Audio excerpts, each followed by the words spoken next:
Sergeant and vary with the Ottawa Police Service. Just a quick concept of what tonight's going to look like. We have a small agenda. We're doing welcome and introductions right now, so we're off to a good start already. David's going to make a couple of comments. Chief Stubbs going to make a couple of comments. And then we'll go to a couple of the other folks that are at the table here with respect to the Ottawa Police Service. We have Carl from Ottawa Neighborhood Watch. If you're wanting to say anything, you're welcome to come up to the microphone, Carl. We have representatives from the Stonebridge Community Association in the room. If anybody is wishing to say something, we're happy to host you up here. And then at around 7:10, 7:15, depending on how our time is looking, we will have questions from the audience. We're asking everybody to try and limit your question to 1 minute. We anticipate some interesting comments. We want to make sure that everybody has an opportunity to ask your question. We'd like to wrap up at around 7:30 so that anybody that's mingling can talk one-on-one with our guests here and ask any questions one-on-one as well, especially any questions that may be more of a personal nature about your personal house or your personal vehicle or anything like that. So without waiting any further, Councillor David Hill. I'll just add to that as well. I will probably be the last person to leave tonight, so if you do have a question or concern and you don't get the chance to ask it publicly, you will get the opportunity to engage with somebody in the panel up here or myself. I kind of normally will go by the rule of, could you just wait till I'm finished, sir? And then I'll normally kind of go by the rule of three and talk about a few different concepts, but tonight, because we've got a lot of people up here, I'm going to go by the rule of one, and I'm going to talk about one thing, and that's communication. The reason we're doing this tonight is because I want to make sure that you know that you're heard, that what you're telling me is important, and that the city is going to communicate back to you, A, that we know what's happening, B, what we can do about it, and C, what we're looking at for the future. Okay? And I will ensure that to the best of my ability, I will communicate to you as frequently as I can. I have all of the social media outlets, and I also send out a weekly newsletter, and I will hold nothing back from you. I am planning on improving my communication to you on current security and crime-related issues in the neighborhood. I've had the opportunity to speak with the Ottawa Police on that topic recently, and I know that there's some new technology coming forward so that I'll be able to give you some more current updates on that, and it's my intent to do so. Can you stand so people in the back can see you? Oh, okay. So without further ado, I'd like to say thank you to you one more time for taking the time to come out and talk about this important issue tonight. And I'd like to say thank you to the Ottawa Police, especially Chief Stubbs and your team, for coming out and demonstrating certainly to us here at Barrhaven how seriously that you take this as well. So I'll hand the floor over to Chief Stubbs. Thank you. Thank you, Councillor. Good evening, everybody. My name is Eric Stubbs. I'm the Chief of Police here. And I've been in my role for about 11 months. Coming up on a year. It's been quick. And certainly getting to know the city better than I thought I did. I worked 30 years with the RCMP, and 3 years of that were in Ottawa. And my family and I liked it so much here. When this opportunity came, we wanted to come back. And in fact, I lived in Stonebridge when I first lived here. So I know this area fairly well, and I've seen, I left in 2017 when I moved back to BC. And when I came back here last year, it certainly, just the Stonebridge area I'm talking, I mean, there was a lot of changes to Ottawa, I gotta say, downtown, etc. But the changes here in Stonebridge, I can certainly visually see very clearly to me the skyline that exists, on Longfields there by Walmart and whatnot, like that didn't exist when I was here. The amount of townhouses that have been built up, the development. And this golf course, actually, I used to golf here once in a while, and it changed as well too. But certainly understanding what's going on in this community is just the number of people that are here. I understand this is serious, and this is something that concerns all of you. I can tell you, in my time here, the 11 months that I've been in my role. I've learned a lot. I've been to, from Carp to Richmond to Orleans to, of course, the Banyas and the Bywords, and I've met with Councillor Hill and Councillor Brown, Councillor DeRoche, all the different councillors around here. And there's a couple of themes for sure and trends that I see. and one is traffic. Traffic is one of the #1 complaints that I hear about from the councillors.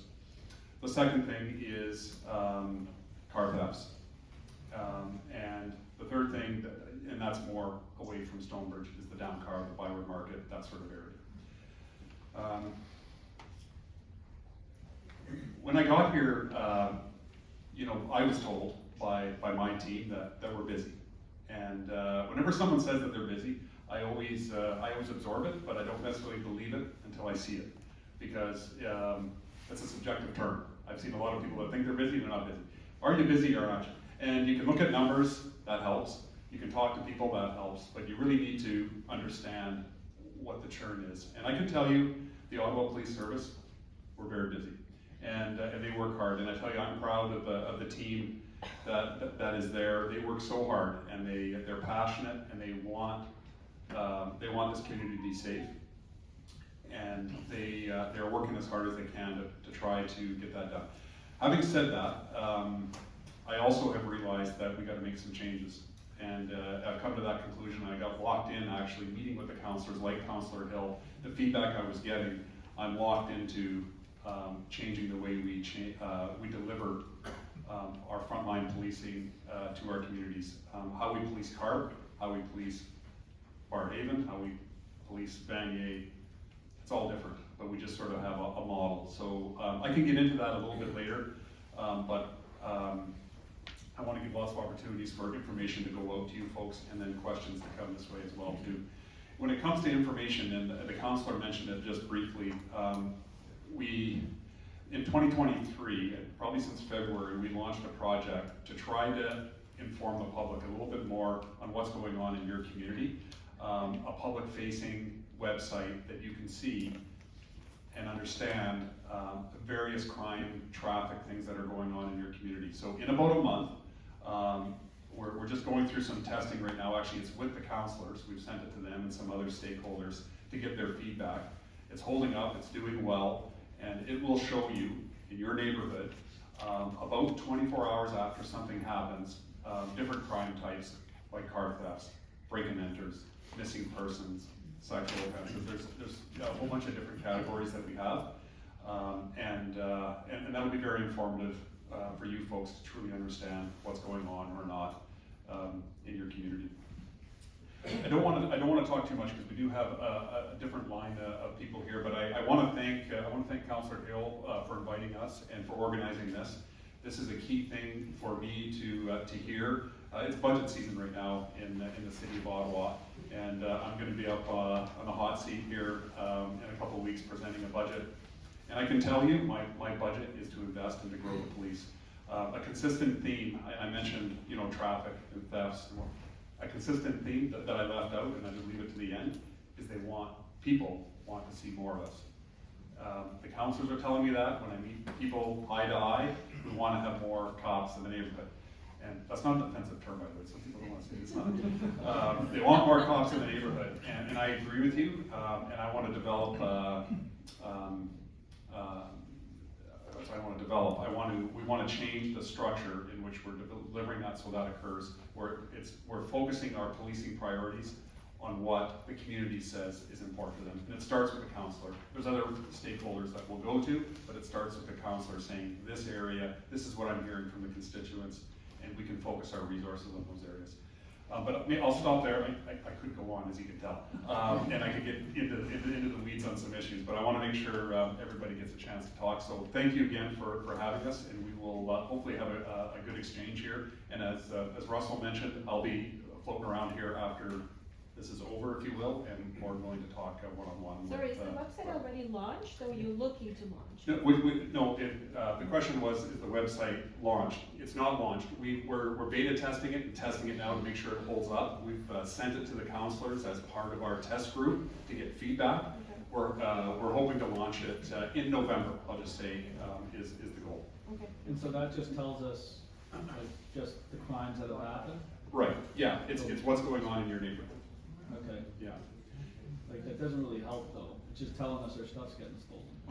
Well, but you know what? But a lot of times there's rumors of, you know, this or that, when you get the reality. You don't have to necessarily hear it from your neighbor. You can go and look for yourself so you understand what's going on in your community. There's other parts of our website that give you, you know, information and tips and, you know, et cetera, but this particular one is all about informing the public of what's going on in their community.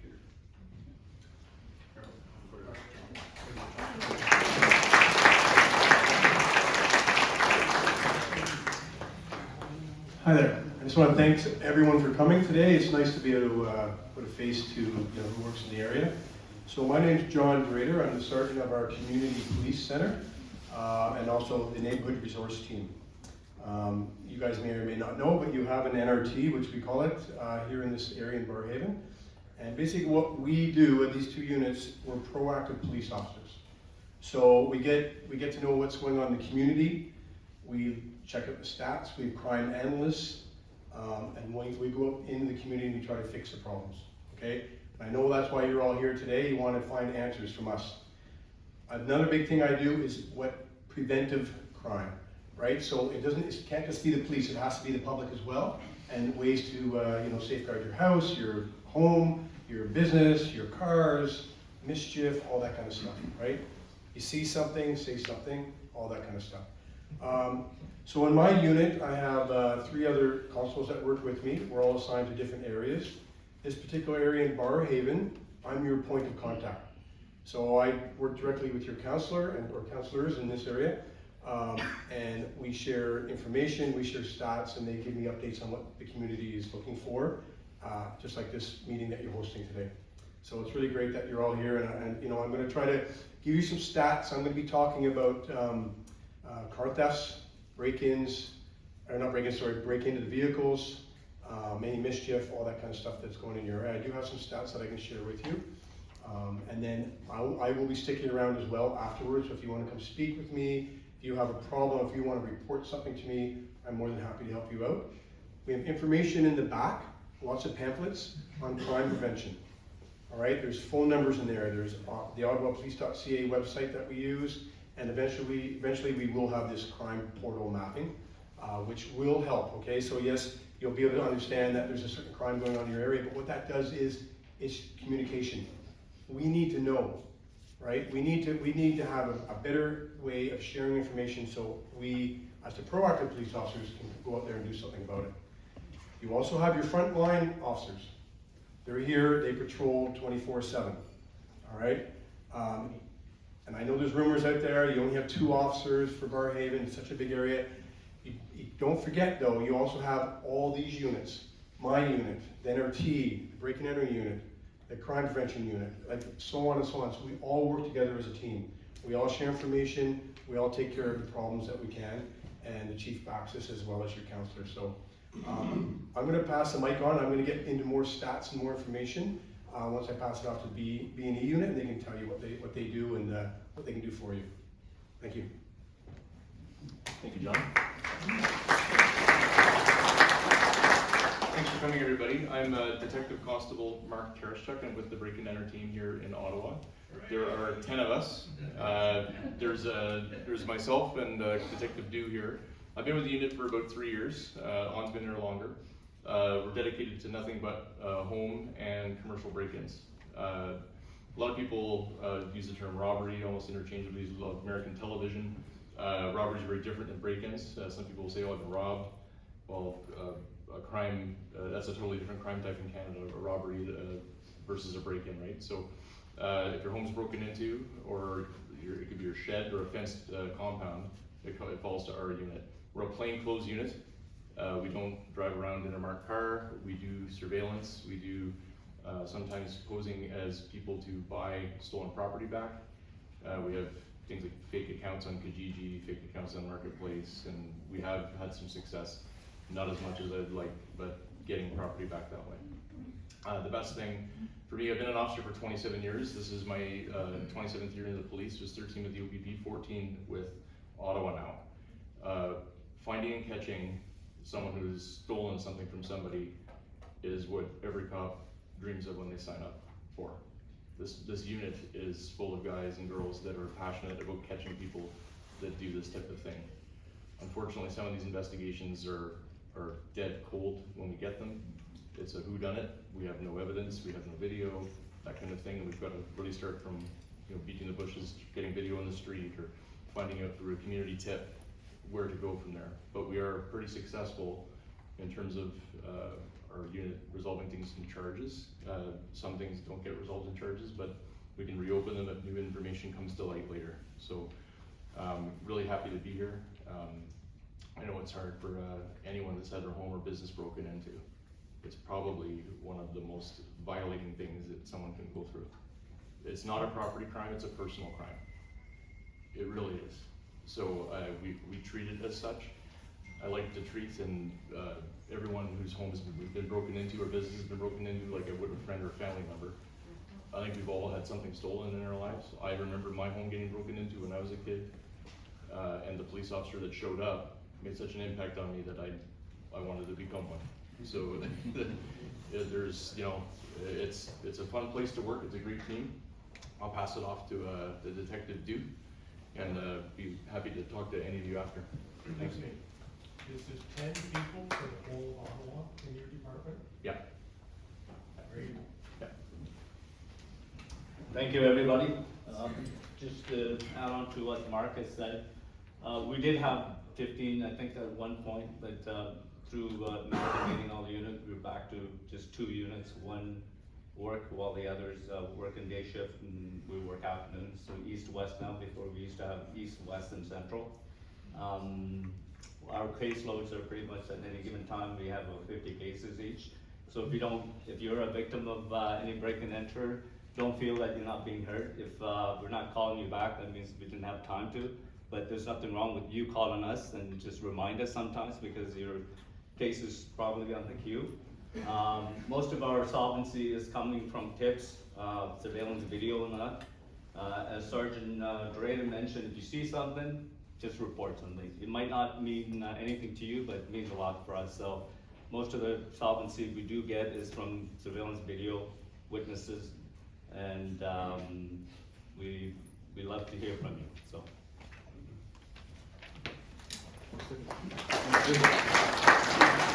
Good evening, everyone. My name is Barrhaven. I'm a Sergeant in Crime Prevention. I'm in charge of several programs. A couple of them will be very beneficial to you. I work with Carl, who is the president of the Neighborhood Watch Ottawa board. Neighborhood Watch would be one program. The other one is called CEPTED, which is Crime Prevention through Environmental Design. There is target hardening, so you want to have a camera, a security alarm, a little sign on your door maybe saying beware of dog to prevent people to come into your house, to break into your house. But crime prevention through environmental design actually looks at the science of why this is happening, what can we do to prevent it. And I met with Councillor Hill earlier, a couple of days ago in Kent, and we're going to do an audit of the area. We've done it in the market, and we're going to see if we can improve the community in that sense. And I'll be here to answer any questions you have. I'm hoping that we can get a buy-in to Neighborhood Watch, but we can discuss that. Why don't you start up that? Go with the Neighborhood Watch. Neighborhood Watch, okay. It's, again, Neighborhood Watch is one of the oldest programs, and Carl is here, he can answer all the questions as well. It's sharing information, and it has evolved. We have a board for Neighborhood Watch now, and they're very self-efficient. There's a website, there's a little pamphlet, little flyer on the table if you want to take a look at it. If you're interested to start a Neighborhood Watch, it requires certain buy-in from the community. Once we get that settled, then and then we sign you up, your community police officer will be looking after that watch, and we'll have signs up in your community to let everyone know that there's a Neighborhood Watch going on. And it basically needs volunteers. It's not like the TV where you go patrol around anymore. No, it's not, nothing like that. It's hey, I see a suspicious vehicle on the street. It's been parked there for a little while. It'll provide you with information of what do you do with that? Who do I report it to? Rather than calling 911, you're wondering, should I call 911, should I not? Neighborhood Watch, it brings you all together and sharing information and hopefully decreasing the crime in that sense. Carl, did you want to say anything with Yeah. regards to the program? So my name's Carl Franceschi. I'm the recent president of the Neighborhood Watch Board. It's a volunteer board, but the reason I'm here tonight is I think that Neighborhood Watch is one of the tools that will help the neighborhood here in terms of what's been going on. If I had to put Neighborhood Watch in a sentence, not to repeat what Officer already said, but it's connecting neighbors to fight crime. And the crux of the program is once one of you sees something, you tell your neighbors, you report it to the police, of course, if it's warranted, but tell your neighbors, and then everybody is on the lookout. So that's the crux of the program. It's not a vigilante group, right? It's just sharing information. And so that's the main goal of the program. I'll describe a little bit about how it works. So for those interested today, what you would do is you would volunteer to become a block captain. And so what a block captain is you would take on one, maybe two streets. You would take on an apartment block, if just depending on your neighborhood. You don't want it to be too large. And what that does is you take on your block, you sign up your neighbors, you have to sign up the majority of your neighbors, and you register the watch with the OPS. And what that does is first that lets the city know that there's a watch in this area. And second, you then get all your neighbors connected. So personally, I think like a email group is the best. Pretty much everybody has email, they're checking it. You could do Facebook groups, you could do any method. We're agnostic in terms of how you connect. You could even do in person. A lot of the old literature, that's how it was done. But the key is that everybody's connected. And once neighbors get connected, that's when the magic happens. And I've seen it firsthand in my neighborhood. So, there's somebody drinking beer at the park in front of kids. Neighbor email goes out, now we're all looking out for that. There's someone checking doorknobs on cars, door handles at 3 a.m. to see if they're unlocked. One person just happened to look out, they saw that, they tell everybody, now everybody's looking out for that. So the goal of the program is you're adding eyes and ears to crime prevention. But it's all volunteer based, right? And so that's step one in terms of being a block captain. Sign up your neighborhood, get everybody together to talk. And you just keep that group alive. So when someone new moves into the neighborhood, you add them to the list. You say, you go to them and you say, hi, welcome to the neighborhood. Do you want to join our neighborhood watch group? And you just keep that alive. There's a lot of things, some block captains, they'll share press releases from the OPS for relevant crimes that are kind of happening in the area or trends. But it's ultimately up to each volunteer in terms of how they want to run their watch. Each block captain then reports into a watch coordinator. So a watch coordinator will have multiple watches, and they're a volunteer role as well. They could take on, it depends on the neighborhood, but 10 plus block captains. And what they'll do is coordinate between the watches. So if car theft happens on one street, they'll know, and they'll connect neighboring watches. And the reason you want it decentralized like that, you wouldn't want to create like one Facebook group for this entire area with 1,000 people in it, because you just get information overload. You don't want people to ignore it. You want, if something's happening and it's relevant, it's localized to you, you want that just to go to the people around you. So that's pretty much how the program works. Ultimately, these watch coordinators report into the community police officers here. And so it's another avenue for the neighbor to connect with the police, in terms of all these other methods, but it also connects your neighborhood. And then the last benefit of the program is that you can apply for signage. It's not gonna just automatically deter every criminal, but it does highlight to would-be criminals that, hey, this is a neighborhood that is serious about crime, and there are probably more eyes watching you than maybe some other neighborhoods. So that's another benefit of the program. So there is literature at the back. You can go to our website, it's ottawanw.ca, and there's a section there just that says start a watch, and it's a form you fill out and submit to the OPS. We have an email as well. It's neighborhoodwatchottawa@gmail.com. And other than that, happy to chat later tonight with anybody who wants to start a watch. So it sounds like a great idea. How does it typically happen? Association down or block captain up in terms of formation? You probably have, in this neighborhood, I would gather probably 60 to 80 block captains if you're saying 2 streets per. Yep. So how does that typically get formed? Is it top down or bottom up? Well, so it would be bottom up. It's hard. Now, maybe there's a unique. There definitely are watches already in this area, but you would form them from the bottom up, and I think the registration process will capture kind of duplicates. Also, the fact that you're going around to neighbors. You know, if someone's starting it and someone else is starting it on the same street, they'll kind of they'll meet up. They'll catch each other, and you can say, okay, let's just do one. And why don't you be a block captain? I'll be a watch coordinator or something. You've got people that really want to volunteer. But it is all very decentralized and it's bottom up. So you could start one for a specific couple streets and then others can join as they see fit moving forward? Yep.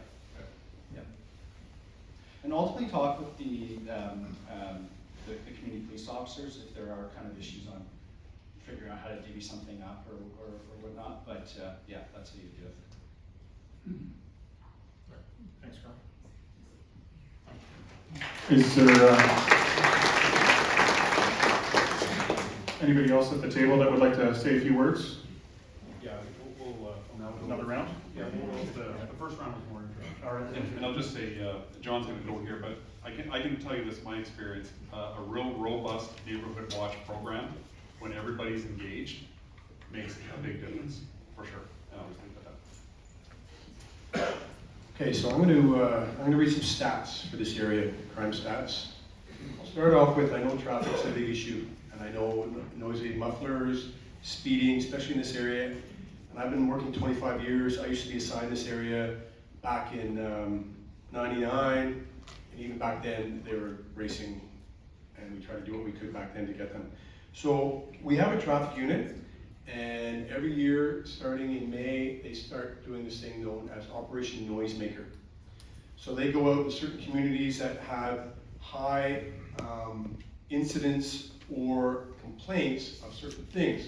So I always tell people, especially the counselors, I'm like, you can tell your community members, please report and put complaints on ottawapolice.ca. I don't know if you've all been there.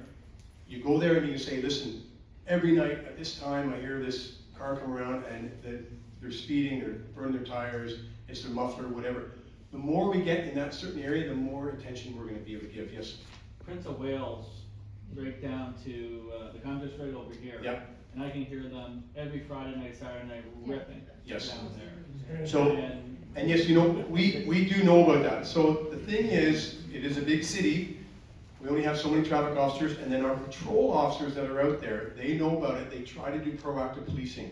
They do their best, but they are busy. They're pulled in a million different directions, just like my team and these teams. We have all the demonstrations in Ottawa. So really, we are doing our best, and we do know about this. But the more you complain, I want you to keep complaining. Keep complaining to your counselor. Send them all the emails you want. But we are in direct contact with the counselors, okay? And even if it comes to my office, I reach out to my traffic guys, okay? So the stats I got here are from October 13th, so just a couple weeks ago or last week. And I can tell you they were here, and when they do actually come out and do their job and put effort into it, they get a lot of people. The problem is they have to do it as a unit. So the traffic team is, their numbers are down, just like all of our other units, and they're doing their best, and they have 2 different teams as well. So some of the stats I can talk about for the Barrhaven area. Speeding, yeah, that's not a problem. They got lots of speeders, suspended drivers, no insurance, unsafe motor vehicle, obstruct plate, cell phones. I'm just going to rhyme off some stuff here. Driving no license, failed to move over for emergency vehicle, improper muffler, okay? Excessive noise, seat belts, failed to secure a child, unsafe lane change, expired plates, obstruct plates, failed to display 2 plates, color coding obstruct window, which is just heavy tint, plate not authorized for vehicle, and document offenses. Those are just, they see it, they pull over people, and they get all this kind of stuff. So they know, so giving tickets, and they're all getting tickets for this, it is a deterrent. So it's out there. That was the last time they did it. It doesn't mean they're not gonna be doing it again. However, now it's up to us and for you guys to keep complaining and making those reports so we know exactly where this is occurring. Prince of Wales, absolutely, been there forever. Okay, really bad traffic accidents on Prince of Wales. I've taken lots, and we know it's a problem. That's also a city issue, right? So you have to understand, you have to let your council know, because then they can go to the city, the traffic guys in the city, they can determine, is it the road? Do we have proper posting? Do we need a speed board? You know those boards that give your speed? The problem with that, sometimes kids use that to see how fast they go, right? Getting a speed camera, that's not the easiest thing to do. You can ask these guys, it's very expensive and it's challenging to get, but the councilors will ask for it. It has to be warranted, but we need to know. It can't just be a police issue, it has to be a community issue, right? Let's talk about stolen cars. Sorry, go ahead, yes, of course. Just on the traffic. Yeah, go ahead. So real interesting, this stunting, they get together maybe in a Tim Hortons parking lot and, they talk and then they go ripping around everywhere. It's a real cultural thing here in Ottawa that I wasn't aware of. And because it's not just in Barrhaven, we've got pockets of it, groups where they go and unfortunately, we can, if you will, hammer an area and it'll displace them to another area, which if we displace them from here is a good thing for you, but bad news for somebody else. The way to deal with these things, there's a lot of different things, pendulum swings, charging, not charging people. Unfortunately, to change behavior here, you got to hit them in the pocketbook, seize their vehicles. We have to be aggressive.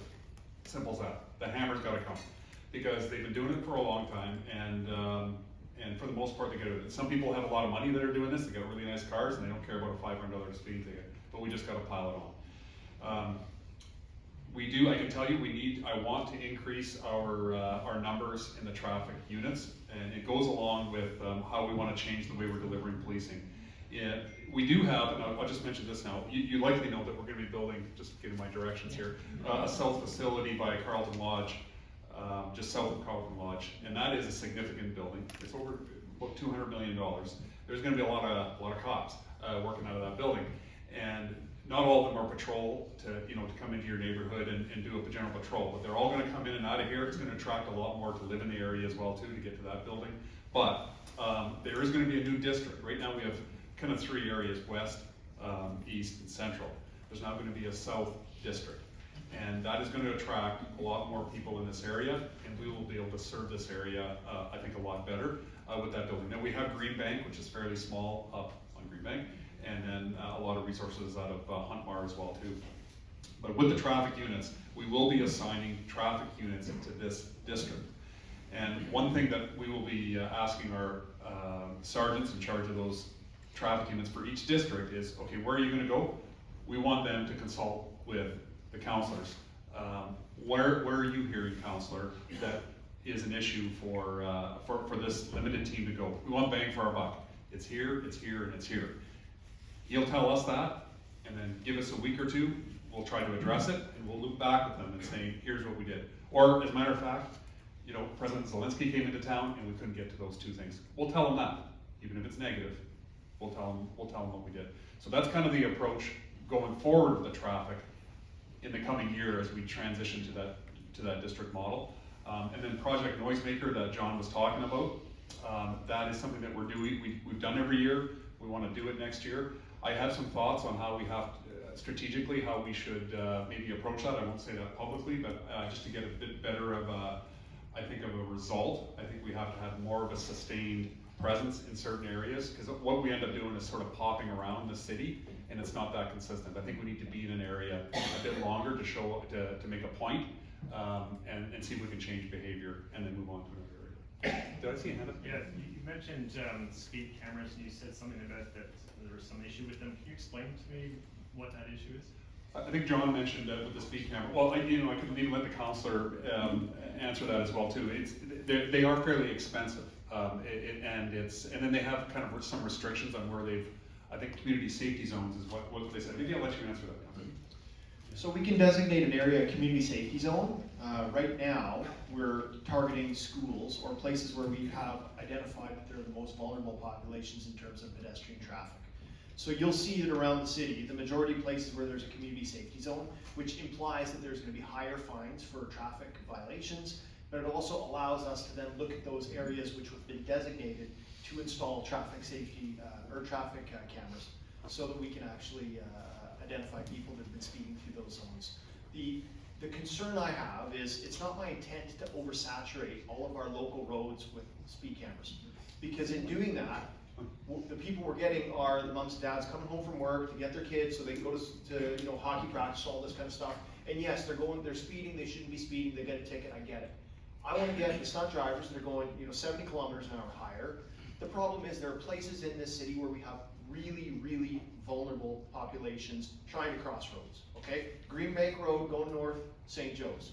We've got a whole slew of teenagers trying to cross Darjeeling and trying to cross that bridge with a whole lot of traffic. It's a mess. We need to do something there. Okay, so we've got the traffic camera installed there. I think we can still do some better work with the signage there. But that's, in essence, the route to a speed enforcement radar is we identify an area that has the most bang for buck in terms of vulnerable population. We designate it a community safety zone, and then we install a speed radar. The next place that I'm looking for of that is on River Run Perseus, just next to Half Moon Bay Public School. We just had a teenager hit there about 4 days ago. Okay, crossing the road trying to go to school. Okay, breaks my heart. Those are the people I get to talk to. Okay, so that's the mechanism behind it, if that answers your question. Thank you. Yeah, if you have any questions about that after, just, you know, come see us. And like I said, it's a community-wide thing with the city, a lot of the traffic issues that we have. I know another big topic in Barrhaven is stolen vehicles. This is across North America. It's incredible. You have to understand, this is organized crime. It's a $1 billion industry. We're being hit in Ottawa, yes, we are. These organized crime groups, they know where to hit. They want to go where there's money. They want to go where there's new vehicles. They're trying to get the newest vehicle they can. And there always seems to be one step ahead of us. Unfortunately, I tried to get one of the investigators to come that's been with the auto theft unit. Unfortunately, they were busy. However, they gave me the information that they have and some stats. I can tell you, I mean, there's some people in here. Anyone have their car stolen in here? All right. Very sorry about that. I tell you the stats. So for Barrhaven itself, okay, this is called Sector 16 with the Ottawa Police. Last year, 177 vehicles. Year to date for 2023 is 148 in this area. But I have to tell you, sorry, yes, go ahead quickly. Can I ask a really dumb question? Yes. How many of those were stolen out of the locked garage? I don't have that information. I'd have to break it down with the actual I investigation. asked that question because stolen. Yeah, they'll be breaking it. I'll let the breaking every unit answer that after then, okay? So we'll just hold off for a second. But I can tell you, because this is a heavily hit area, we've had lots of success, okay? All our officers are trained on what to recognize for potential theft, and what vehicles to look for at nighttime. Because most of these vehicles are being stolen at night. Some are stolen during the day, and that's in big lots. I can tell you, I've worked a lot of the Senators hockey games, and I've had people come up, especially with Dodge Rams. As soon as they walk through the door, I'm like, I bet you got your truck stolen. They're like, how'd you know? They do it during the day as well. But I know majority of it's nighttime. All our officers are trained. We do have investigators. We did have a project on the go. It was a very successful project. This project, what their goal was, is to identify the groups that were doing it. Okay? They did that. There was some very good success. We did get some vehicles back. We're working with insurance companies, and we have trained investigators now. And when a stolen vehicle comes in, it goes to that particular investigator, and they know what to look for and try to get a solvability. I know it's very tough. I can tell you, you probably heard which vehicles are being stolen. I can tell you for this area, say 2023, Acura 1, Chev GMC 7, Dodge 14, Ford 4, Honda 6, Jeeps 26, Lexus 5, and the number one, anyone? Toyota at 85. So, what do you do? What can you do, right? I have some information in the back there for crime prevention for your vehicles. I know a lot of you probably have because you have Toyotas. I have a Toyota, a brand new RAV4 hybrid, and I have no security on, I don't even have a club, okay? I'm taking my chances, just like all of you. I don't have a garage. My garage, why don't I have a garage? Full of junk. I can tell you right now, I was speaking with Russell about this earlier in the week. What should we tell these people? We can tell you right now, empty your garage out, put your vehicle in there. Okay, because then that becomes, start breaking and entering. So just one more. So what can you do? You can go online, there's a slew of things you can protect your vehicle with, okay? If you're buying a new vehicle, you can ask the dealership, right? Can you help me with this? They should be able to help you with something. Signs to note, okay? I used to think, even myself, I thought, oh, they're just grabbing the VIN, they're programming and all this. They're always one step ahead of us, okay? They're punching the window, you see a little punch in your window, they're going through your front fender, trying to get into the headlights, that's where they're hooking in, grab your codes. All right, so if you come out and you're like, oh, I can't believe there's some damage on my vehicle. They maybe attempted it and they couldn't do what they wanted to do. They put bags over the lights, so when if the alarm goes off or the lights go off at nighttime, it's covered. There's a lot of things. What I can tell you, very, very little violence associated with this. Why? Because most of us are in bed. If you see it occurring, if you have a camera, don't go outside, don't confront them, call 911 immediately. Our officers are out there. We really are. We're out there looking for this stuff. We're doing a great job. We know where it's going. We know where they're parking. We know that the bad guys also know that you're putting in your Apple tags. Put in 5 tags. Put them all in your vehicle. Do what you can. Get a club. It's a deterrent. Can they defeat it? Sure they can. But it slows them down, right? All that stuff. You go on Amazon, you get all that stuff. Sorry, go ahead. Anybody watching the parking lot the You know what? Don't joke. I bet all you guys, all your Toyota lovers, you're out there right now. You're taking your chances, right? So we know it's a problem, and we really are doing something about it because it is organized crime. It's not just about the theft of vehicles; it's what crime is with it, right? With these organized crime people, the drugs, is it this, is it that? And we know these vehicles are going overseas. We know all the stuff people have seen on YouTube in Dubai. There's cars there with their Ontario plates. The VINs are being run. They're all from Ottawa. We get it. We're doing our best. Will you engage if like I've heard the rumor that you've been told not to engage if there is a break-in and a car theft? You mean as the police? Yeah. Oh no, we're engaging right away. Okay. Or are you talking about like a high-speed chase? No, like people are breaking into cars. Oh. I call you, if you come up, or if you're driving by, you don't see someone doing something suspicious, or I've been told you're told not to engage. No, we flood the area, Because they okay? have handguns, or they're. No, we're trained, we flood the area, we do high-risk vehicle stops on these people. If there's any rumor about following, that would have been our unit, that would have been doing surveillance, okay? They'd be unmarked, and they would call a patrol vehicle in. So no, we are doing our best, and I'm telling you, we have had great success. There's been lots of arrests made just in this Barrhaven area alone. I might just mention, Yeah. So what they're doing, a lot of them are out of Montreal, and the organized crime heads prey on these younger vulnerable kids, and they're 16, 17, 18, 20, and they say, okay, you're going to Ottawa tonight, and you're going to go with that guy, and there's a list of cars, and you're getting this car, so we'll give you $5,000, you know, and that's pretty appealing to a 17, 18-year-old. And they go in, they get dropped off at X house, they get that car, and then they drive back. And we found and located a lot of those younger people, and we've arrested a bunch of them. A lot of them are from Quebec. We had, I think, one from Ottawa, one from Gatineau, and the rest were more in the Montreal area. And they're not the problem. The problem are the people that are the organized groups. But what we do, people, so this goes to the neighborhood watch, that if we, maybe the owner sees the taillights of the car leaving, or a neighborhood watch person does, we will generally scramble our resources to the split, to the 174-417 split, and we'll try to beat them there, and we've caught a lot of vehicles. They've done a lot of tactical vehicle takedowns where they slowed them down. The problem is, if they do take off, these young kids don't know how to drive at high speed, and they're driving a vehicle they don't know. It could be an Audi that's juiced up, good to go, and if we chase them and they get into an accident, it's a big deal. So that's why it's hard sometimes. That's why I thought when you said about engaging, that's what you meant. But that's just what I heard. I think probably why it's big here is the Bankfield Highway. Yeah, I think they can just zip out, get on. I think that's why they speed down Fallowfield. They just zip through. Right. They hit the Bankfield exit. I can talk to you afterwards, I've got the perfect spot if you want, you guys can get your. That's good, I like it, I like it. Watch captain right there. No, I like that. When John says that this is a North American problem, let me tell you, it is. It's not an Ottawa issue. I'm part of what's called a Major City Chiefs Association. We had a meeting, and in the U.S., they have, and anyone who has a Hyundai or a Kia, you're going to cringe a bit, but they have what's called a Hyundai Kia challenge in a lot of US cities. And they're so easy to break into, and kids will just, it's a challenge. How many can you steal tonight? You and I go toe to toe, you get 5, I got 6, I beat you.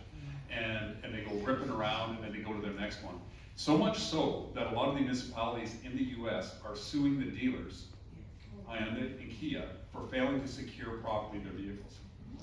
And so I bring that up and it frustrates me too, because look, this is high tech. This is not smash a window, punch the ignition of the Ford F-150 and off you go. That was the common one, right? This is high tech, a number of different techniques to defeat fobs, defeat alarms, and off you go. So really the dealers, the makers of the manufacturers have to get the brains in the room, get those engineers in the room, and figure out how do you make this foolproof to help their customers. That's a big thing. What kind of a deterrents are required to prevent this car theft, as an example? I mean, if youngsters get caught, Right. they get prosecuted, but if they don't get appropriate, I mean, what's gonna be deterrent for them? So that's why when we formed our unit, it wasn't to get kids, it's to find out where the organized crime is. We need to stop that, and we have to work with our Quebec provincial counterparts as well, right? We know a lot of them are going to the port. But when a car is stolen in the middle of the night, and you get up at 8, it's already 4 hours gone. Yeah. Your car is already in the port of Montreal. What is being done there? Exactly. So don't forget, you still report it in the morning. Of course, it will be. Cameras show them driving out of the Yep. driveway, and 10 minutes later, the tracking system is. Yeah, so we'll share that information with the Quebec police as well, and the OPP, because it goes Ottawa, then OPP, and then it'll be the Quebec. So we know there's certain spots they drop them, because they know that we use air tags, right? So when there's an air tag, and you phone, you tell us there's an air tag, you need to tell us where it is. But this is a manufacturer's tracking system in the car. And Yeah, they all won't right. release it until the police ask for it. Yeah, so we know about, we know all the little tricks they're using, and we know the frustration that you go through, and we are doing our best, and there's a lot of things behind the scene that you don't know about that I can't quite get into, because it's still a big operation investigation. All I can say is, do your homework, do your research, and try to safeguard your vehicle. Okay, there's certain things you can do, and it's all online. You can find all of it, and you can also go online and see how they're actually stealing them. The kids will show you. They'll say, okay, then you do this next, and they'll show you how they go in the headlamp and hook into the wire, so you have a better understanding. I'm the same, believe me, I have that RAV4, brand new, it cost $1 million. Like when I went to Montreal, I didn't have anything, so I brought a cable lock, and I put it through my steering wheel and through the door handle. I mean, that's all I could do, and luckily no one stole it, but it's scary. You go to Toronto, it's scary. In Toronto, 7,000 cars stolen. Okay? We'll move on to we'll do some more car stuff later, because I know B&E is going to be very important as well. I'm just going to go over some crime stats for this particular area, okay, for this year. For 2023, break and enter non-residents, 2. Break and enter residents, 7. Mischief to property, 10. Robbery, business, 1. Shoplifter, under, 1. Theft from vehicle, 1. Theft of motor vehicle, 43. Theft under 5,000, 9. Theft of bicycles, 1. Theft from locker, 3. Theft from vehicle, 3. So you can see that's just this area though. So I had my crime analyst help me out to say, can you get me some stats for the Stonebridge area and whatnot? And those are the stats I'm being pulled up. So that's not all Barrhaven. Obviously numbers are way higher. What's this area? So this area, so when I tell my crime analyst, Barrhaven? well, it's Barrhaven, but when I tell my crime analyst to help me out here, I call it Stonebridge, but then she breaks it down into certain rows. So we have Prince of Wales, over to Green Bank, and all through here, like Golf Links, and all just on the street. So as you can see, it's not a very big area. It's Stonebridge. It's Stonebridge, it's basically Stonebridge, we did an outline, and so our crime analyst, she won't do this for us all the time, I have to ask for it. And they'll go in and take them a couple hours. 'Cause So the earliest stats about the vehicles being stolen for year-to-date 2023, was that for Stonebridge or the whole Barrhaven? No, that was for whole Barrhaven, but Stonebridge, Because you I said just mentioned. 148, was that for the Barrhaven? or Stonebridge right here is up to motor vehicle 43. 43. 43, and for you, for all of Barrhaven to date is 85. So you guys are supplying half the vehicles. Yeah. Do you know why though? Because these organized groups are smart. They're going to the richer neighborhoods. You guys are, I don't even know what you want to call yourself, but you're higher up there. Your vehicles are out on the street. They go around and they have a guy that goes around, he pings all the vehicles that he wants to steal. And he sends those pings to the other group does their thing, and so on and so on. But I'm going to, I'll leave it at that for now. We can talk more about it later. There is some information back there on how to safeguard your vehicle. Sorry, I just want to comment on this because this actually fits into what you just shared. You shared with us the shopping list of the criminals. Yes. And my question to you is, knowing that you have the shopping list of the top 20 or top 10 cars that they want, why aren't you guys looking at base cars? So, fitting those models? it's great. There are some things like that in order, but you know what our officers do? They go around and they also check on which vehicles would be stolen. So for instance, like a patrol officer would come through here and he's working his night shift, he'll drive all the streets and go, there's a Highlander, there's Acura, there's that. You know why they do that? Because then they keep cruising this area. So at 3 in the morning, I don't know if any of you have been pulled over after 2 in the morning, and if you are, it's because they're checking to see if it's a stolen vehicle.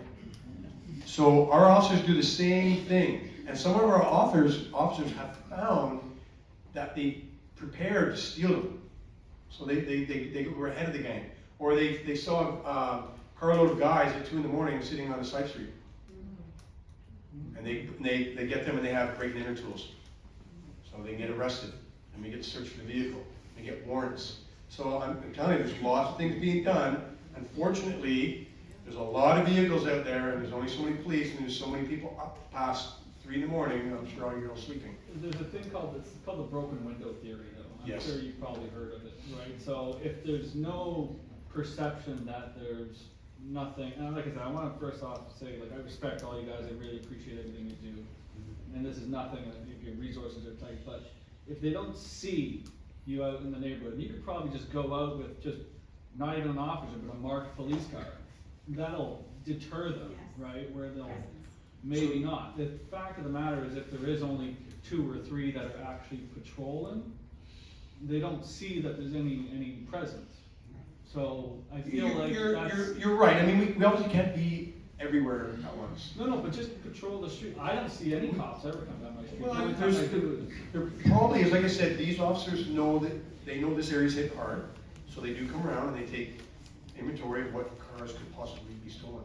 It's happening. You may not see them, don't forget, you're probably asleep. Our guys work 24/7, so the night shift goes from 9 right till 6:37 in the morning. They're pulling over any car that's high-end that shouldn't be on the streets at that time. Which one? So it is being done, unfortunately. That's why we need eyes, that's why we need your cameras, that's why you guys need to say stuff. So as a thought holder, I'm gonna hold off on the questions, because we're gonna have to get on some more things. I'm gonna hand it over to the break and enter unit, because there's some people in here who have had their homes broken into. Okay? We know it's a very scary thing. My home's been broken into twice, I hate it. I have nothing to steal, so thank God they didn't take anything. They just made a mess. Yeah, so a lot of hands too. So the break-ins that have been, the uptick is responsible, it's against organized crime. The group that came in to do this rash of break-ins, both in Barrhaven and in Canada, are from the Greater Toronto area. So we're liaising with police partners in that region. And the investigation is ongoing to all of those. It's generally Asian and Southeast Asian people that have been targeted.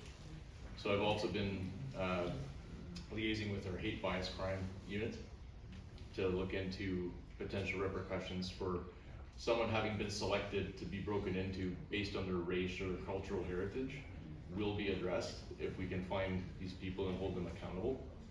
I would love that. There are persons of interest We do have a lot of active leads. I can't talk about the investigation though. I really wish I could. But I don't want to do a single thing that will compromise anything that those police officers are doing. I have to watch my phone all the time, even on my days off, because I get called by York or Halton or whoever I need to speak to might be wanting to talk to me. We have to work together because these guys are very mobile and they change their vehicles up all the time. So I think we put it in the media, but what they do is they rent vehicles and they will use a stolen plate, and then they will drive a neighborhood, an affluent neighborhood like Stonebridge, and they will look for items of cultural significance in the front of the house, whether it be something for Chinese New Year, a Buddha statue or something.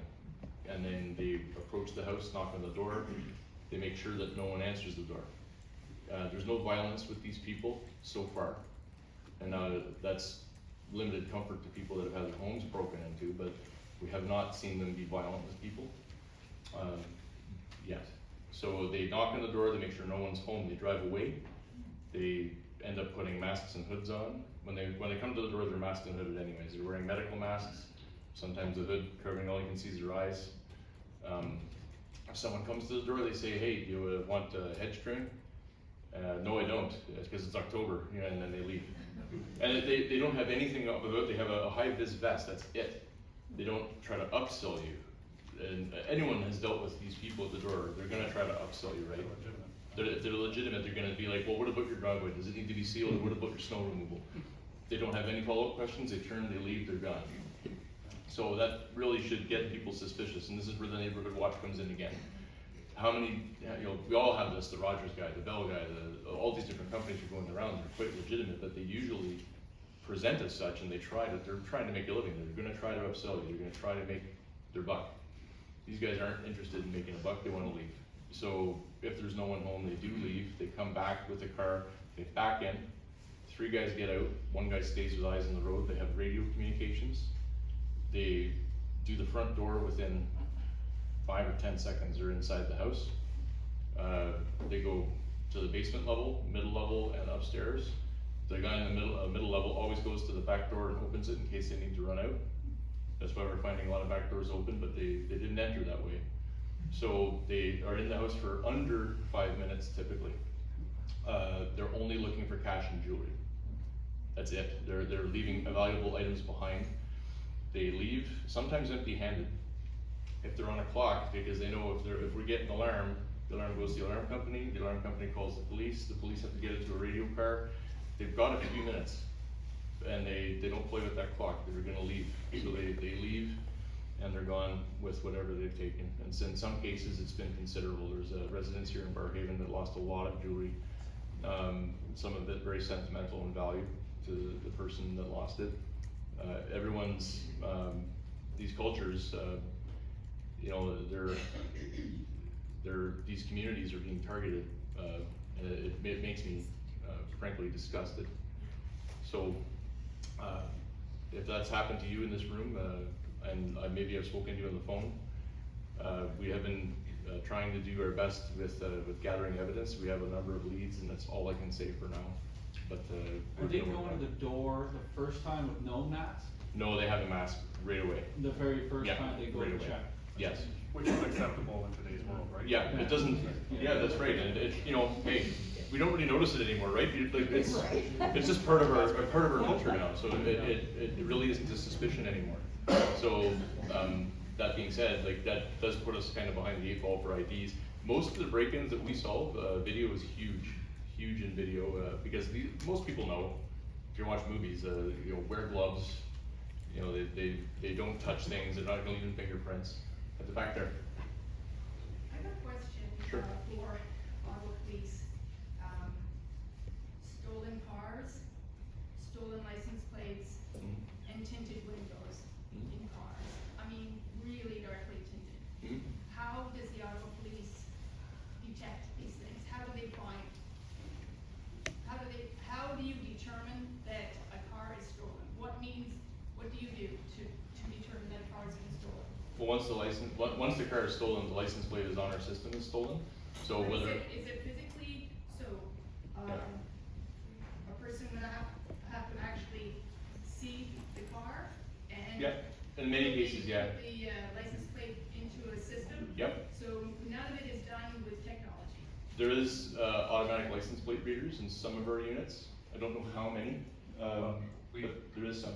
Yeah, so we have it's called an automatic license plate reader, and we've actually bought, well, I don't know how many it is, but it was $650,000 total. There's a whole bunch of them. And so when they're installed in a car, and it automatically, as we're driving by vehicles, you don't have to physically run it into our computer. It'll go as a hit that was a stolen vehicle. Go get it. That's what I'm talking about. Okay. So we have speed cameras, we have red light cameras. Right. Why do we have a camera instead of a police cruiser that detects a stolen license plate or a stolen car or an infraction like heavily tinted windows? Before the break-ins occurred in Stonebridge, I have a large dog, I walk my dog 2 to 3 times a day. I turned around, I saw this car, I mean, not just heavily, like, the front of the car, the front window of the car was heavily tinted. So I pulled out my cell phone to take a photo of the license plate, and it turned around so fast and sped off, and it was gone. I mean, that's the kind of thing that I would think, we need something in place to say, boom, you know, there's a car, there's a potential infraction. Well, I think a camera, like just having a camera there, that car will be long gone by the time he gets, like, you know, what we have, I think, is technology better because it's live as you're driving by a car, you know. Well, but you're using resources, you're using a car Right. with, you know, a person. I'm thinking of the model that they have in the UK, in Australia, that, you know what I mean, that you can detect a person who doesn't have a seatbelt on. Right. And there's no, like, it's not a police officer pulling someone over and seeing that the person doesn't have a seatbelt on. Right. It's already a detection, a system in place. Something, I mean, you talk about it being high tech. Well, I think it's time for us to be a little bit more high tech. Right, okay. We could maybe talk to you after a bit more too, man. Just go back to the break-in. Yeah, Yeah. So for break-ins, Yes. are there any significant difference for homes with and without surveillance cameras? Surveillance cameras can deter, but they don't deter, well, these particular folks, they don't care about cameras at all. They're breaking in, they're masked up, they're gloved up, they're not leaving any physical evidence behind. But having cameras in your home, I have 5 cameras at my house, all 4 corners and the Ring camera, right, with audio. There's cameras that inside some of these homes that were broken into with audio. They're smart enough not to say anything even. They're not, so they're prepared for the cameras and they're covered up. That being said though, cameras will deter a great number of people from even trying. What was the successful rate for Yeah. the cases which were resolved? Well, yeah, a lot of cases are resolved. Yeah, a lot of cases are resolved by video. These guys are typically active and they wear the same clothes, walk the same way, the build. Like we can put a lot of cases together in a series from matching one video to the next. And oftentimes it'll just be a matter of talking to my colleagues and this happened just last week. Detective Dew said, "Yep, I've got one for you. It's related to my case." And I lay charges on his case, and it goes forward. Mark, Sheila in the corner has a question. Yes. First of all, Councilor Hill, thank you to the panel for coming out. I am one of those guys in the staff who owns a convenience store we got at. Okay. And we had to do something very heartbreaking that we never imagined we'll do in this community, because we had to put bars over the glass. Okay. So this community doesn't deserve that. But my question is, I have 2 questions. One is, Councilor Hill talked about communication. How can I get an update on where my file is? Second question is, if you can comment about the relationship between Ottawa Police and the private security. Because now we have engaged private security, comes 6 times a day. It actually helps the community because it goes up and down the roads as well, Yep. right? We get a report every morning on it. Yep. Where they went, what time they went, what they saw, all the jazz.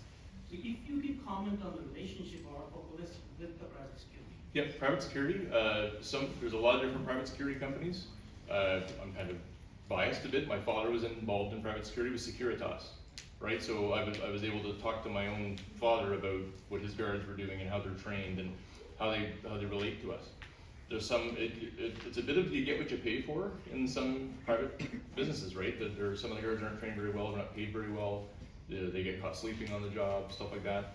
But some companies are very good, and and a lot of the young people that are involved in those want to be police officers later in life, and they're very good at their job, and they take detailed notes and they do great reports.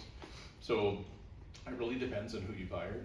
What would the relationship between Ottawa Police and them? Because I'm sure they can assist, like we talked about neighborhood watch, right? So is there a relationship between them? Yeah, well, it's good to have private security do, you pay for it, and we do have instances where private security, the first one would respond to an alarm system or an alarm going off, and whatever they assess, and they'll call us right away. And sometimes we do have success from them calling us. We show up, there's instances where the guys are still inside, so there's the pros to it, and I don't ask people not to use it. Sometimes, like Sergeant Drader said, we can't be everywhere at every time, right? So it helps to have other people, like private security or neighbors. One of the incidents where Mark was talking about with the recent break-ins, there was an instance where a neighbor saw, but the neighbor never called. Only found out later. Had that neighbor called us, you know, we got to watch out for each other. And through private security, maybe that's another way of helping police to combat some crimes. Thank you.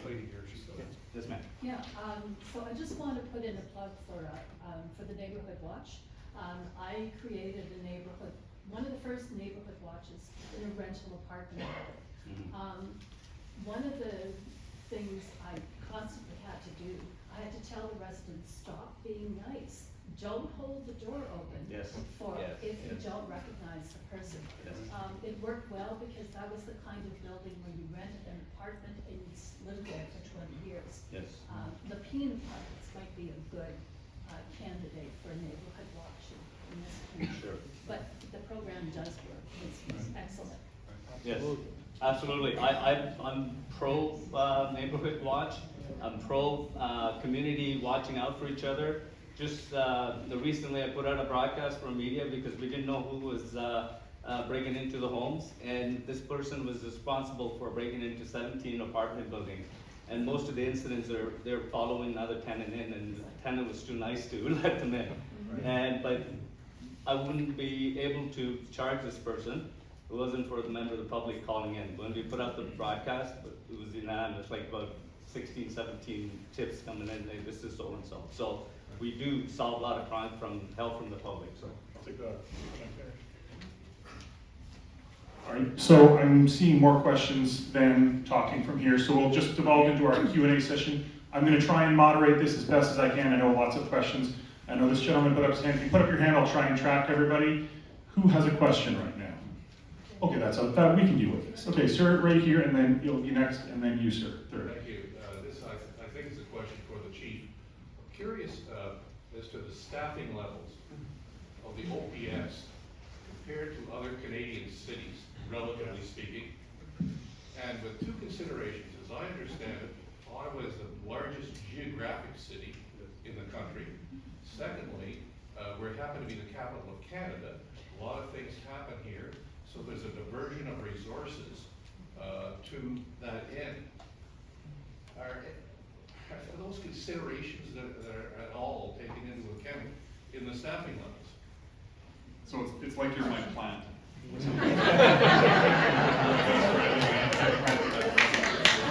haven't met, right? We've never met. This is something that I talk about quite a bit, again, openly. So you're right, geographically, I'll tell you this, that our area, you can fit in the areas that the Vancouver, Calgary, Edmonton, Toronto, Montreal police agencies, that geographic area fits into ours. And there's still leftover room. So it's a massive area. We love being the capital of Canada. And with that, the federal industry is here, which drives a lot of our economy. We like that. But there's some things that really do put a lot of pressure on the police. And there's a day in, day out grind when it comes to protests, demonstrations on the Hill. And they often will start on the Hill, and then maybe they want to do a snake, we call it a snake protest. They march on the street, maybe they go around Byward, they go around Elgin, or they want to go to an embassy. And there's some embassies there we deal with all the time. The American embassy, the Chinese, the Russian, obviously Israeli. you know, like all these different, and it's a drain on our group. We have so few proactive resources. There's sort of two main groups that are proactive that have uniforms. One is our neighborhood response teams, and the other one is our traffic. So when we have these larger protests, who do we tap on the shoulder to go deal with those proactive units? So it's a big deal. So I can tell you, I've recognized this very early on, and it did, I'm taking steps to try to address it actively right now. And I just can't talk a lot about it, it's cabinet confidence, because there's a budget season going on right now, so I just can't talk about it. But I'm hoping that we'll see some success based on what you were just talking about. How do we stack up against, say, a Calgary or an Edmonton or something on a pro rata basis? You know, you know who someone I look at a lot is Edmonton. Edmonton, for the most part, has the exact same population as we do. Just about like 10, 15, 20,000 difference. Now, they are a bit more of a violent community in terms of their, what we call the crime severity index. But they have just shy of 2,000 sworn officers. And we're about 1,400. 1,400 short. What's that? 1,400 short? Yeah, well, maybe, right? Maybe. And we need some investment there. And there's a lot of grind with some that you know, that our bill is too much. We are expensive, full stop. Policing is not cheap. But that investment needs to be made in order to provide that service level that a community needs. And it's clear to me after 11 months, speaking with community people like your folks, like you folks, with the counselors, with everyone I've talked, we want more cops on the streets. And I can see it in our members' faces, the strain that some of these units have, the front line, some of the investigative units, they're going hard. Our sexual assault section, our homicide section, they are just busy. And I believe it now. It took me a while. I absorbed it, but I believe it. It took me till about May or June to really lock in that we gotta do something. And that grind, but like, you know, when we get President Biden, President Zelensky,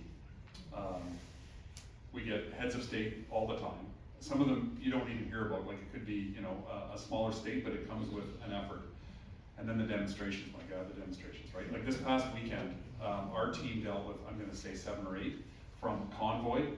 There's a group that are outside of town right now that we're spending a lot of resources managing.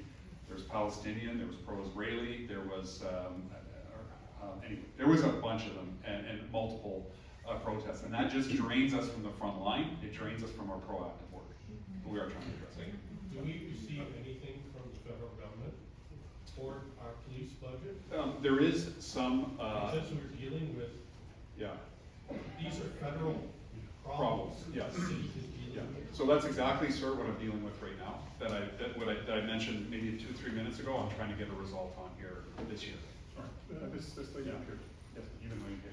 So, in the last hour or so, what I heard is in terms of break-ins, the security cameras outside the house are not a deterrent at all for these thieves. A house armed with an alarm system is not a deterrent either. So I have to say that I'm actually less at ease now than I was when I came into the room. So as a homeowner, what can we do to make it harder for them or to deter them from breaking in? Yeah, no, I certainly don't mean to alarm you. These professional groups are, it's been 5 years since this particular organized group has been in our city. So it's a rare event that you see this kind of preparation, a crew of 4 people that literally this is their job, right? Cameras and alarm system will deter a lot of people from coming to your home. Dogs, I have not seen, not many homes with dogs, even small dogs. They make noise, they wake up people. I have a little 30-pound mini golden doodle that will wake me up, right? They don't want to be, these people aren't violent. In instances where they have entered a home and someone is actually home that they didn't know was there, they turn and leave immediately. So have the stickers in your window, have faith in your alarm system and your cameras will deter the vast majority of Joe burglar that's gonna try to enter your house. The odds of your house being selected for a break-in by this particular professional group are, you know, in a large community like this, pretty rare. but it does. Yeah, Thank you. I mean, look at me based on what you said, Yeah. how South Sort of Asian- a show of hands, Right. again, sorry, show of hands, I'm sorry, Oh, show of hands of people, so, okay, you, start on the green, yourself, and then we'll go over there. Could I just say to this lady, just in terms of the cameras are still good, and in particularly, like the Nest cameras, when your doorbell rings, if you have it connected to your device, and like, you know, mine, I have cameras too, and mine will go off. When I see the doorbell go off, I actually answer it, and you can talk to them, as you know, right? You can say, yeah, what can I do for you? I'm downstairs. No, I don't want whatever you're selling. So there's that deterrent. So Nest cameras are very good, and the alarms are good too. I mean, they go off for like 60 seconds. It'll go off. That noise will get them away. So please, I don't want you to take that impression that cameras no good, alarms no good. They are. There's lots of value there. Yeah, so it's evident, obviously, your resources are strained. Just going off the convenience store gentleman there with the private security, maybe, Councillor Bell, this is one for you. Are there any spots in Ottawa, in terms of your colleagues, where there's funding or co-funding from the city for short or mid-term private security initiatives? I haven't heard that in particular or specifically, but what I can say is, you know, we are getting the budget cycle for the year. The Police Services Board are going to be advocating to the city for a certain resource envelope in order to do the things that Chief Stubbs just indicated that he thinks they need to continue doing, and some of the initiatives that he's identified that he would like to do. And certainly, I'm one of the representatives on that council. I've already made public statements on this. I delegated at the last Police Services Board on this topic. You know, talking about the need to ensure that the city has the policing resources that it needs, despite the fact that there are federal pressures with regard to demonstrations and things of that nature. And I've had many conversations with my colleagues on this topic in order for us to make sure that we can see that the Ottawa Police get the resources that they need.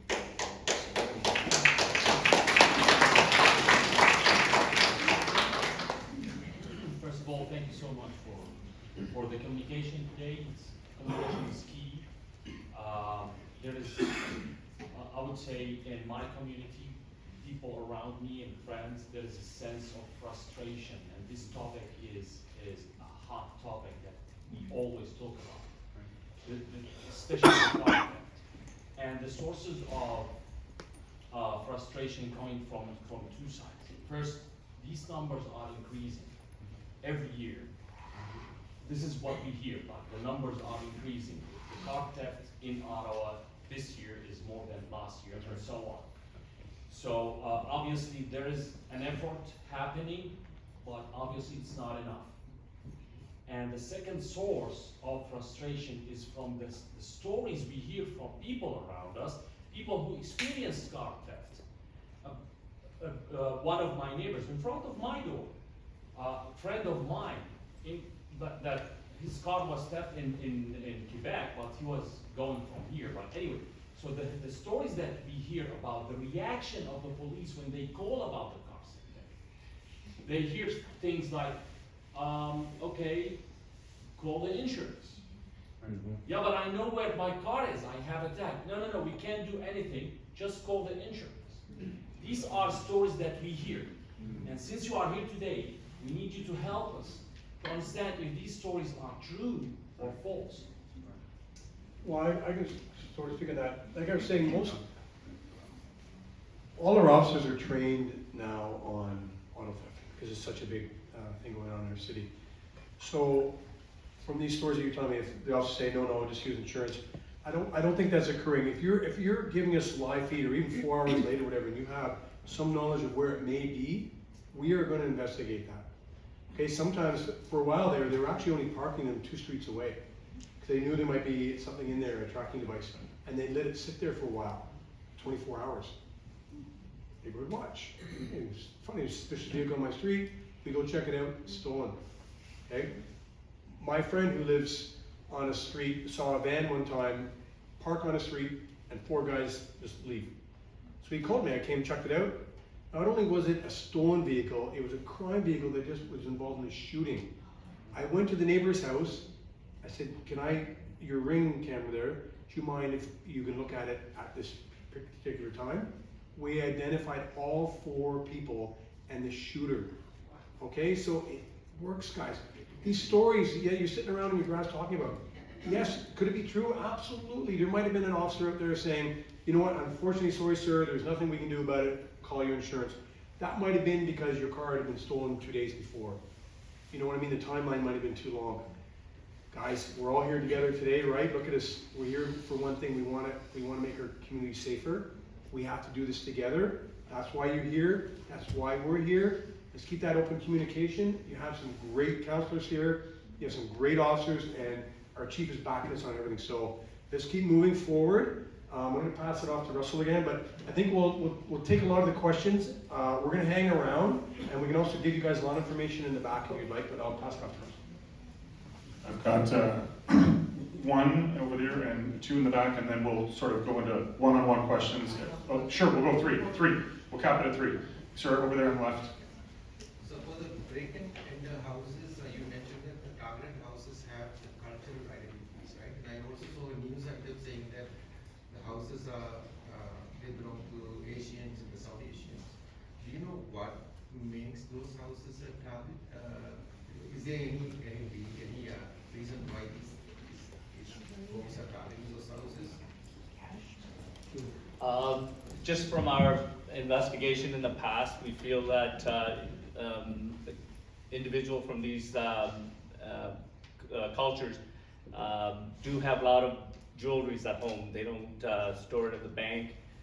We do talk to individuals when we do follow up. We ask them to make sure, talk to friends, neighbors. If you do have valuables inside your home, make sure that use banks, safety deposit.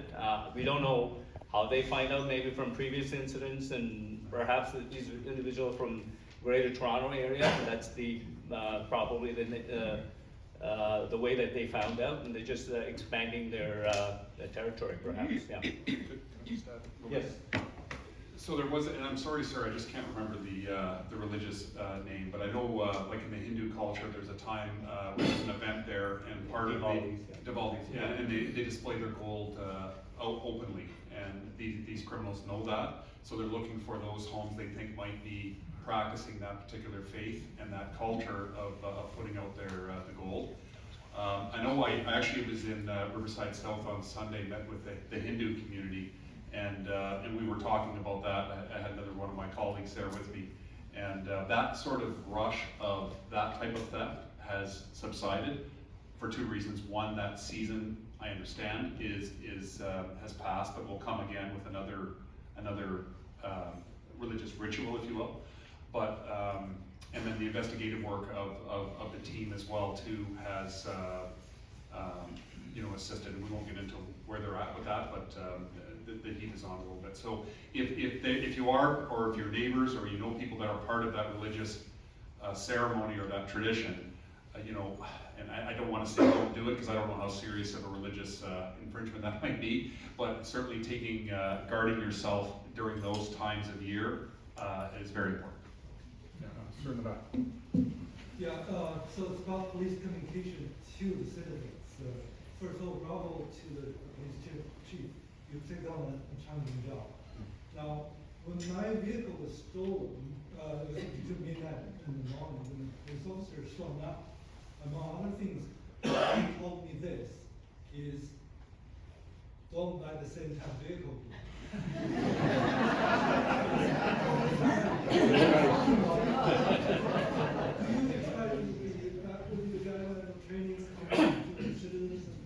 I have to modify No, I mean, that's true, but if you like a certain type of vehicle, buy it. I mean, don't let it stop you. Just, that's why we put it out in the media, what vehicles are being stolen the most, right? Obviously, we just said Acura, or I mean, not Acura, sorry, Toyota. I own one. There's a lot of people in this room that own one. We're taking our chances, we are. But take the steps to protect your vehicle. Okay, take the steps to talk to your neighbor. Hey, you notice I got a new RAV4 here. Keep an eye on it for me. We have to do that. I mean, you can't guard it all the time. But you have to go. You want to go to a Senators game or a concert or here. I guess hope they're still out in the parking lot. But hopefully they're touring. That's why when we do come to these events, I'll bunch of us bring marked vehicles. Okay, so we do that on purpose. I wear my uniform out every time I work on purpose. I want to have that deterrent. This is a huge deterrent. After that, it's my TACCOM. After that, you don't want to mess with me, okay? So, yeah, I'm sorry that, you know, some did mention that to you, but they may have been just saying that, you know, truthfully, yeah, if you got your Ram truck stolen, well, that's a hot topic or a hot item, maybe get something else. What about political pressure though, just to like increase, I know it's city, municipal, and these laws are federal, but like someone mentioned that like you gotta increase these mandatory minimums. If you catch these guys, they're out and they serve 8 months, whatever, if that. Like, what about like 5-year minimums, no bail, like, I know that goes, that's a big, So I don't know. You don't serve any time. Perhaps didn't have the You're right, opportunity you're to hear my delegation at the Police Services Board on Monday, but I spoke to the city. I do believe that there's a need to advocate from the big cities in Ontario to the province to modernize the Highway Traffic Act in particular. There are a number of things that I'd like to see modified, 3 in particular. Number 1, increased sentencing for stunt driving. Number 2, increased sentencing for repeat offender stunt driving. Number 3 is allowing legislation for new technologies, such as things like the sound decibel reading radars and other types of things like that. And technologies, I think, that address the lady that spoke at the back. I think there are things that we as the city can put pressure on in terms of giving some, giving a good feeling to them. And this is not something that's unique to Ottawa, right? If the city council from from Toronto and from Hamilton and others are having these issues, if we put pressure on, I think we can address that to a degree. Is there one more? There's one more, and sorry. So gentleman in the middle there, and then we'll devolve into an open discussion just around the room. I recently renewed my home and auto insurance, and I came to know that it went up because of all these incidents. So my question to you is, earlier they were stealing cars from our driveway. Now they started entering our house. Next, they will start hurting people. Do we have right to defend ourselves? Okay, last question will occupy the rest of the time. Before I answer your question, the last person who talked about don't buy a Dodge if you had your Dodge stolen or whatever. Here's one thing I would suggest is if you had your car stolen and it was a Dodge, before you buy another one, say dealer, manufacturer, dealer, what are you doing for me, to ensure that this doesn't get stolen again? What technology do you have? You tell me. And even if your car hasn't been stolen, if you have, what is the best? You can go online, but go to the dealers. What have you found to be the best? The best deterrent, the best program technology to do that. So I would just be proactive like that. Okay, that question. Look, if it does escalate to something like that, obviously it does bring it to another level, and there would be more. We have to put more resources onto that when people are being physically hurt and whatnot. And whenever there's personal violence like that, there is people that will jump on that we have. But your question is, can you defend yourself? And the answer is you can, right? Now, there's different, we can give you 100 examples, but at the end of the day, you can defend yourself. But it's always a debate of, are you being aggressive? Is it reasonable? We're under the same test. Section 25 of the Criminal Code, if you look it up, it talks about police officers can use force. We're authorized to do so. That's why we wear what we wear, why we're trained the way we're trained. But it has to be reasonable. If it's not reasonable, then we can be charged ourselves. And in the public, it has to be reasonable. And that definition of reasonable is difficult sometimes to nail down because there's a whole bunch of different scenarios. And I exaggerate to make a point. But I mean, if you're 6'5" and somebody comes in who's 12 years old and it's his first B&E, what can you do, right? So there's so many factors involved in that, but you can defend your property. You have a right to do that.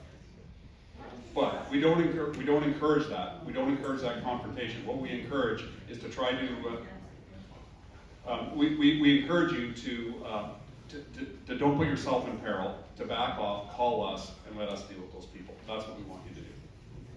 We don't want you to get hurt. Because here's the thing, and I'll leave it at this. Anybody who's breaking into something will have tools. which then could be weapons, right? A screwdriver at the very minimum, or a crowbar, let alone a knife, let alone a gun, or whatever the case may be. So we want to deal with those people. That's why we're dressed the way we're dressed.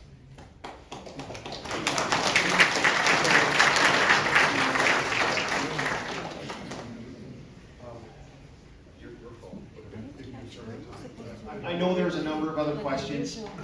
We're going to stick around to talk personally with anybody that does have a question, so please, if you do wish to continue the discussion, please come up and let's continue that conversation. I'm going to finish by what I started with. I said the one thing I'm going to talk about is communication. There's been a lot of good communication. There's an opportunity for subsequent communication. There was some good discussion about neighborhood watch options. I know that the steps towards that in some places have started. If there's an interest to continue that, let's have that dialogue and we can see what we can square up and perhaps make things a bit safer. And if you are interested in more communications from me, just send me an email, I'll get back to you, or I'll put you on my email distribution list. I talk about this stuff every week. If you're interested, just let me know. But come on up and we'll be here to discuss privately after. Thank you very much.